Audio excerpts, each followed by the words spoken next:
that's what kind of day it is. Oi, Battle. Thanks for stopping by again. Old 64 here. Today, we're going to start removing the heads from the 455 in my 71 Oldsmobile 98. Let's hit up the shop and get to it. Go ahead and get these heads off. Hopefully before Thanksgiving, so I can drop them off at the machinist. Drain the coolant. I just put it in there. All right. Don't want to lose the throttle return springs. I'm putting everything over there in the bed of the truck. It's the Summit 750 CFM carburetor. You know, it had a quadrajet on it and I had it professionally rebuilt. Well, first I rebuilt it and it was running fine. And then from the advice of some folks on the forum, I had it professionally rebuilt and it was running even better. But I saw this Summit carburetor and I thought, oh, so shiny. So I went ahead and bought it. A little bit of a fuel leak. Take off the PCV. Take off the 12 volts ignition for the choke. It should pull off. Ta-da! That's a good high quality gasket I got. You can hear the radiator still sort of draining, Battle. Of course, I'm gonna have to take the intake manifold off. There's the upper radiator hose, Battle. A&N hose. You can see my lovely anti-chafe protection. I'll take this thermostat housing off because I can shoot it with some paint while I have everything disassembled. And of course, it looks like I'm going to have to clean the intake manifold again. I don't know of an easy way to keep an aluminum intake manifold clean. Maybe not just have a jalopy. Is that the key? And you can see here that this one, the thermostat housing leaked a little bit. There we go. Got the thermostat housing off, Battle. I guess I can go ahead and take the alternator off. I had a 10 SI alternator, single well alternator that I put on this car before I put this old engine back in, and I got it from Jegs. It was you know, powder coated black to be like a sport alternator, but it worked great. It was in the car for over 5 years, and then finally it died. And I should have just gotten brushes and rebuilt the alternator, but instead I swapped out to this one. It may sort of be ramshackle together mechanically, but I really am pretty proud of all these connections that I've done electrically, because if I could still do it with my central trimmer, then you can do it too. It looks like I'm not going to be reusing that antifreeze because it's right on the borderline of chocolate milkshake, so we don't want to reuse that. Every bolt that we take off is one step closer. Go ahead and start taking these intake manifold bolts off. Disconnect the wire that goes to my heater core switch. Disconnect the heater core hose, and we'll just leave the switch in the intake manifold. One more bolt back here on the passenger side. Getting closer, Battle. 9. Look here. My coolant temperature sensor broke. Well, if I can get around everything, spark plug wires, distributor hookup, 12. That's a dozen intake manifold bolts, Battle. That's all of them. Look here. I'll zoom in for you, Battle. It's one of the throttle return springs.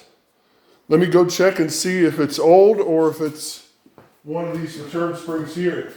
It's old, Battle. Both of those throttle return springs that we took off a little bit ago are good. 10, 11, 12. Heater core vacuum electric switch is disconnected.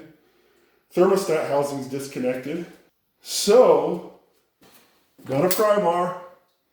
It's not going to take much, Battle, just enough to unseat it. Here goes nothing. There we go. So, I'm going to move this guy out of the way. There we go. Ah! The vacuum booster doesn't want the intake manifold to go. It says, no, stay here. Let's sit in the garage indefinitely. We don't need to run. Oh yeah, there we go, Battle. Intake manifold. I'm putting it in the back of the truck. And I think it was a turkey tray gasket, and I cut the turkey tray out of it. I have never been able to use the turkey tray successfully, so I just use the side rails. And notice there's no end rail in the front, there's no end rail in the back. Use that Right Stuff gasket maker, and then you can see I did RTV on the water ports in the front and the back, and then I used some high temp RTV in the middle. You know, if you're a racer, that's the only reason why you'd want to block off the exhaust crossover in the intake manifold of an Oldsmobile engine, because you're not going to be able to tell on your butt dyno the difference.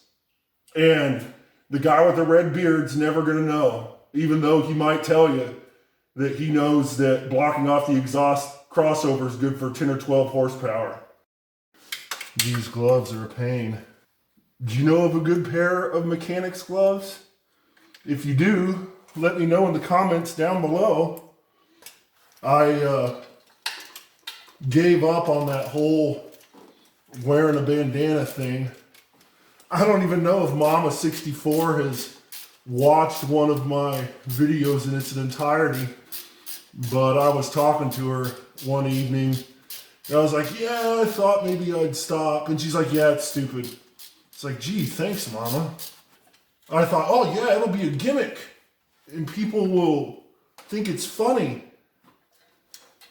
But I think it just sort of, I shot myself in the foot, because they say that, you know, your hands and then your face is what people see or want to see when they watch YouTube videos. Getting closer, Battle. Almost got this valve cover off. I think I got 2 more bolts. Let's get them all out of there. I'm going to take the distributor out too, Battle. But once I get the valve covers off, I want to rotate the engine over to top dead center on number 1. There we go. The last valve cover bolt and washer. There we go. And you can still sort of see that original Oldsmobile blue on here, Battle. Actually, I have another set of valve covers I think I'm going to put on this engine. They're 73 and later, and they have the Oldsmobile script on them. They're on my engine that's on the run stand, the one that I had rebuilt. And I was talking to Olds guy, and I was saying, well, I guess I could go ahead and take the heads off of that engine and put them on this one, and then I wouldn't have to have any machine work done. But the only thing that engine needs is a carburetor to run, or maybe an intake manifold too. I have the intake manifold. The one I just took off was the square bore aftermarket one, and the intake manifold I have in my parts is the spread bore OE cast iron one.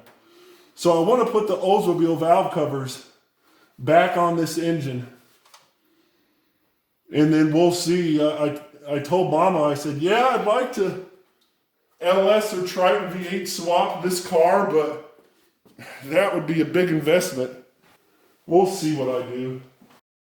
It's leaking nastiness, but that's okay. There's cardboard down there. Sure, it's not the last of the nastiness that's going to leak out of this engine as I disassemble it. Got it, Battle. 10! So that valve cover should come off. Ta-da!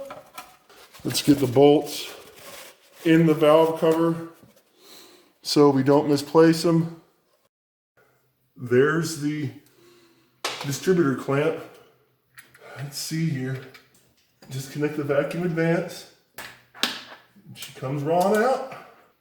1843652. My lucky number. I had said to a friend one time, I was like, wow, I saw that on a t-shirt. I didn't know they'd do a t-shirt for an Oldsmobile firing order. And he said, no, that's the cross-plane classic American V8. It's like, all right. There she is, Battle. We don't want too much stuff up here since we're going to have to remove the fan anyways, which I had to move it beside the point because you may have heard it when I pulled the 71 into the garage in the last video. I heard a knock, knock, knock, knock, knock. And thankfully not a nod knock, but it was the water pump pulley because it's pretty darn close. I need to scoot the fan one way or the other. The bolt holding the transmission dipstick is actually on the bell housing of the transmission. So, but I'm going to loosen it because it's going to be sort of in the way. So let's go ahead and disconnect these headers. I got these locking bolts on here. I've used the Stage 8 before, and these, I don't know what brand they are. I think for headers, it's a thing that you just have to be prepared to change exhaust manifold gaskets. If I had to do it over again, I wouldn't have put headers in this car. They're just sort of a pain in the butt. They're a good horsepower gain, but like I'm gonna win any races in this lead sled. But they were so shiny. They looked so good in the catalog. That's the bolt with the little set screw in the center. So they work better than the ones with the oblong shaped washer. All right, one more bolt. It's the most difficult to get to. Well, getting it a quarter of a turn at a time now. Almost there. Got it, Battle. Nice. It's caught up in the header there. There it is. Maybe it'll go back on easier. So, the header's loose, Battle. And I only have 3 locking bolts on this header. The front one has the lower alternator bracket on it, and the back one was too tight. All right. There's the lower alternator bracket, Battle. Well, at least that one's loose. And actually, I think it's finger loose now. But I'm going to have to loosen the rear one to get it all the way out because that header collector is pretty close. There, the back one's loose, Battle. There we go. That was one of those Stage 8 fasteners. This last bolt. Got it, Battle. Headers are loose. There's the last bolt. I ran to horrible freight. I bought some mechanics gloves. I don't know what happened to the ones that I misplaced. I looked on the international shopping website and it said that I bought them back in 2018 and they were over 20 bucks. These ones were $6, so we'll see. Hopefully it's not a case of you get what you pay for. Just a little bit of tension on the radiator. Got this guy. I'm gonna put him over here. Out she comes. I'm just a salvage yard fan. I rotated it until it was on the heel of the cam for number 1 cylinder, so it'll be easier to put the distributor back in. Now, I guess we need to take the rocker arms and push rods out. Now, when you pull valve train parts out of an engine, make sure you keep track of them. Don't get them mixed up, because the wear on the top of the push rods matches those rocker arms, and the wear on the rocker arms matches the tip of the valve. That one was pretty easy to take off, and so was that one. We'll see. This is number 5. That was the 92 PSI Bad Dog. Mad Dog. We were intake, exhaust. Now we're exhaust, intake. Here's number 7. It wasn't on there too tight. Sort of a pain. Sort of an odd angle. Hanging on by a thread. I marked the piece of wood that I'm setting up the valve train components on, and I had to do a double take, and I didn't lie to you, Battle. Intake, exhaust, intake, exhaust, exhaust, intake, exhaust, intake. Had to do a double take. Didn't want to put out fake news, fake information, like some of those talking heads are guilty of. Oh, the talking heads. All right. That is cylinder number 2. All right, Battle. It's labeled, but I'm flipping it around. I'll show you. All right. On to cylinder number 4. One time, I helped a friend, a coworker. He had like a 67 Chevy Impala with a small block Chevy engine. And that engine needed a couple of good lashes. We set the valve lash, and he had bought, I think, 2 or 3 bottles of RTV or tubes of RTV for the valve cover gaskets. And I said, no, buddy, it's only going to take a little bit. And so I helped him. We lashed that Chevy engine into shape, and then they fed me. He bought a 6-pack, so it was a good Saturday, even though it was a Chevy engine. So I'm not going to doubt myself, because if I did it wrong, then the guy with the red beard, he'll know. I'll get it all assembled and he'll be like, man, you put those push rods in backwards, didn't you? And I'll have no choice but to say, yes, I did.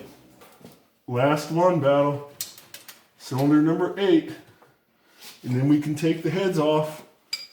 All right, there are the rocker arms for number 8. We got them, Battle. They are where they belong, where they will stay until I reassemble it. Here are all the parts. We got the distributor up there. Got the valve covers, the air cleaner, the upper radiator hose, the carburetor, alternator, intake manifold, electric fan shroud, and then here we got all of our valve train. 1357 with up towards us, Battle, and then 2468 with up away from us. That's why I had to do a double take. Thanks for hanging with me, Battle. Make sure you tune in next time, and I'll show you the removal of the heads from the engine. Don't worry, we'll get it all assembled. Tell us in the comments what kind of gloves you wear when you're working on the car. And please consider liking and subscribing. I'll see you next time, Battle. Oh, nice. The washer went into the lifter valley. Let's take this lifter valley cover off, and then hopefully we can get to that washer. Hopefully it's not in the nether regions of the engine. Oh good, I can see the washer battle. There's the washer that goes on the valve cover bolt.